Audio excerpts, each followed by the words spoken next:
ಪ್ರಾರಂಭದಲ್ಲಿ ಭೂಮಿ ಹುಟ್ಟುವುದಕ್ಕಿಂತ ಮುಂಚೆ ಅನಾದಿ ಕಾಲದಲ್ಲಿ ಸ್ಥಾಪಿಸಲ್ಪಟ್ಟ ಯೇಸು ಕ್ರಿಸ್ತನ್ ಹೇಳ್ತಾರಂತ ಮಾತು ಪ್ರೇರೆ.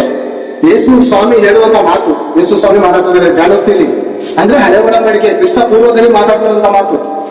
ಜಲನಿಧಿಗಳಾಗಲಿ ನೀರು ತುಂಬಿದ ಬುಗ್ಗೆಗಳಾಗಲಿ ಇಲ್ಲದಿರುವಾಗ ನಾನು ಹುಟ್ಟಿದೇನು.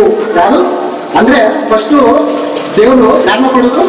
ಯೇಸು ಸ್ವಾಮಿನ ಪಡೆದು ಪ್ರೇರೆ.